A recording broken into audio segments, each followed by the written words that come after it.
Malia celebrates, makes it look very, very easy, absolutely smokes it. Tim Malia simply had too much firepower for the rest of the field in yesterday's sprint. The Belgian is likely to be the man to beat again in today's fourth stage between Hegra and Moria, especially in the absence of Dylan Groenewegen, a non-starter this morning due to illness. Malia is also eyeing up the red jersey and potential victory in the points classification. To focus on the stage is the first thing. If you win the stage, the jersey comes from himself also. So we will try again to have the win today. Yeah. Matteo Malucelli finished second in Moria last year, and the Italian is hoping to go one better with his new outfit, JCL Team Ukiyo. It's a little climb, 800 meters, but I have a good memories from last year. This year for sure I try to do my best. I know the road, I know the finish line, and so it's important for me. I will see what happened in the race. There are others who will fancy their chances in this final opportunity for the fast men, not least the current race leader Casper van Uden, who already has one stage win under his belt. It's a hard finish, and if you lose speed, you're screwed. So you have to keep the speed and make sure you have enough speed coming into the last little hill. So we do it once. We can have a little look how the bony sprint will go and try to put our plan into place.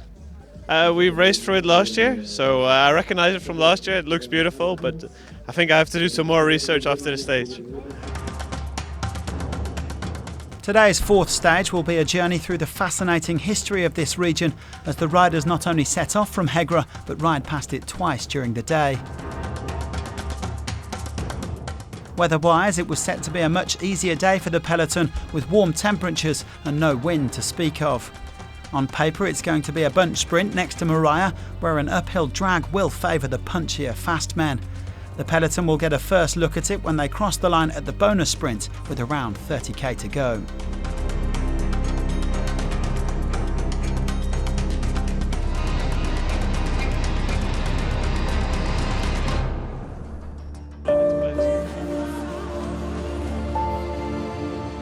Breathtaking views to get the riders underway today. Feast your eyes on this. An early attack by 5 riders was promptly shut down, but 3 other men managed to get up the road by the time the live pictures began. Iker Bonillo in the orange of Euskaltel Euskadi, and 2 riders who already broke away on stage 2. Andreas Miltiadis from the Terengganu cycling team and Tegbaya Batsaikan of Rujai Insurance. 3 teams who've been jumping in the brakes all week and targeting the most active riders jersey. Their gap to the peloton was around 2.5 minutes, with DSM Firmenich Post-NL patrolling things for their leader Van Uden. Soudal Quickstep also represented up at the front for Malia. Everyone clipping along at a decent average speed of around 45 kilometres an hour. Now, Batsaikan began the day with 4 points in the most active rider competition and was targeting 3 more at the intermediate sprint with 50k to go. However, Bonillo had other ideas.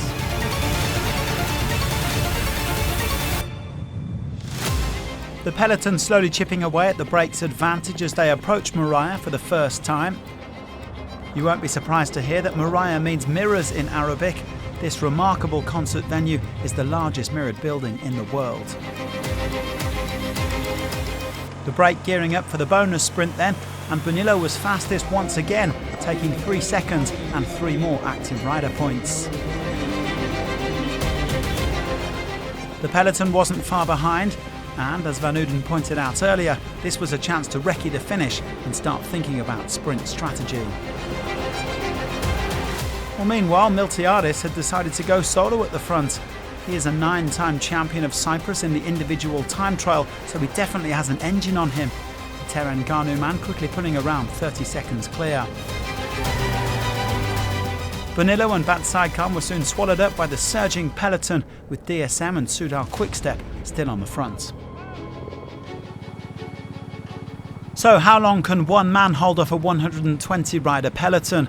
Well, basically until they decide to catch him, especially on wide, sweeping roads like these. The different sprint teams getting set for the likes of Melier, Van Uden, Werenskjold, De Klein, Milano and Coquard, but there was set to be some late drama. Oh, crash right hand side. Big crash of a number of different riders have hit the deck there, and there's a lot of riders down.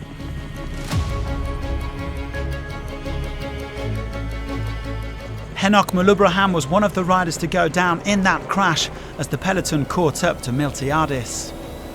UAE sprinter Juan Sebastian Milano also hit the deck, and Arvid de Klein was held up, so several contenders now out of commission. The rest gearing up for the final spectacular sprint shootout of this 4th edition. Now the sprint goes. Look at Tim Melier. What a burst of pace. Melier is looking for stage win number 2, tracked by Brian Coquard. But has Melier got the pace to go all the way to the finish line? Here comes the Frenchman. Coquard is going to try and challenge him on the other side of the road. Is it going to be a victory for Cofidis? It's a photo finish. Coquard celebrates, but that looks like Tim Melier takes it. Well, Brian Coquard may have celebrated on the line, but once again it was Tim Melier who got the job done. The Belgian going from a long way out and sustaining a tremendous effort for 300 metres to just about get there ahead of the Frenchman. That's back-to-back wins for Melier, who also takes over the race lead. I know I can do this long effort, and I tried because I was in the wind. Otherwise, it was also not possible anymore to win. And yeah, if you don't try, you can't win. So, but I'm happy. It was just enough on the finish. Brian, he say he won, but I was not sure, and I'm happy as I'm in this seat now. Melier doubling up ahead of poor old Coquard, who had a wry smile on his face after the finish. Van Uden, Rick Pluimers and Luca Mezgets rounding out the top 5, with Werenskjold in 8th.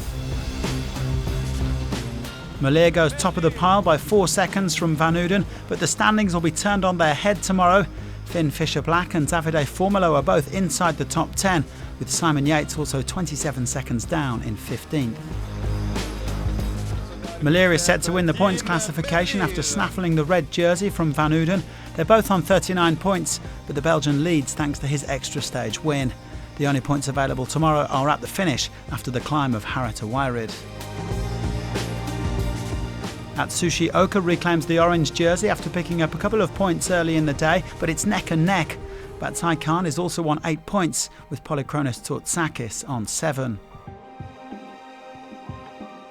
Van Uden retains the white jersey as the best young rider, but that classification is also set for a major shake-up tomorrow. The sprinters will finally take a back seat in Saturday's 5th and final stage as the GC contenders battle for glory up to the sky views of Harat Awairid. It promises to be spectacular, so join us then, and thanks for watching.